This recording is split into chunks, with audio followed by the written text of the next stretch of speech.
ሁለተኛው የትምህርት ኢኒሼቲቫችን የተማሪዎች የምገባ ፕሮግራም ነው። ከዚህ በፊት እንግዲህ በወረዳው በጀት እና በትምህርት ቤቶች የውስጥ ገቢ በ8 ትምህርት ቤቶች ነው የተማሪ ምገባ ፕሮግራም ጀምረን የነበረ ለቅድመ መደበኛ ተማሪዎች።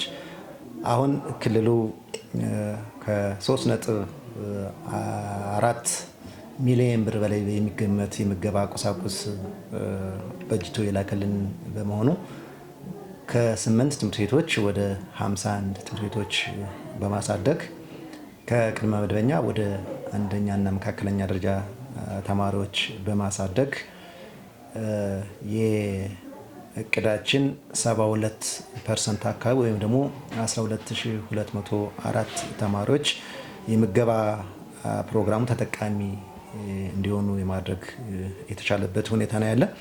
እንግዲህ የተማሪዎችን ምገባ ፕሮግራም መጀመሩ በርካታ ጠቀሜታዎች አሉት። በተለይም የተማሪዎችን የራብ፣ የድካም፣ የመሰልቸት ስሜት በመቀነስ እና በማስወገድ የተማሪዎችን በክፍል ውስጥ የመዋል ምጣኔ በማሳደግ ረገድ ከፍተኛ የሆነ አስተዋጽኦ አለው።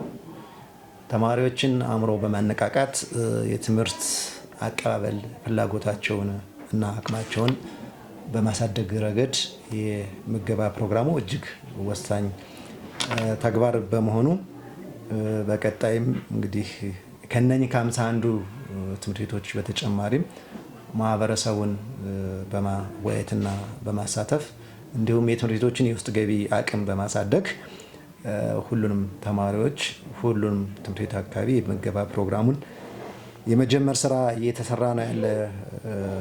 ከምገባ አኳያ በሌላ መንገድም ምገባውን ሊያግዝ በሚችል መንገድ በ69 ትምህርት ቤቶች በተለይ የስርዓተ ትምህርት የስርዓተ ምግብ ክበባትን በማቋቋም ትምህርት ቤቶች በትምህርት ቤቱ ግቢ ውስጥ የተለያዩ አትክልቶችን እና የምግብ ዘሮችን በማምረትና ሞዴል በመሆን የትምህርት ቤቱን ገቢ እንዲያሳድጉ የተማሪዎችን የምገባ ፕሮግራም አብሮ ተጨማሪ አቅምና ድጋፍ እንዲሆን ስራ እየተሰራ ያለበት ሁኔታ ነው ያለ።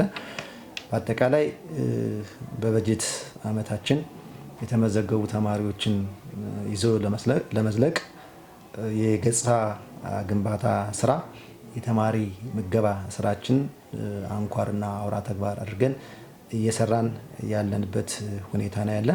እንግዲህ እንደሚታወቀው የትምህርት ስራ በአንድ አካል በአንድ ወገን ብቻ የሚፈጽም አይደለም።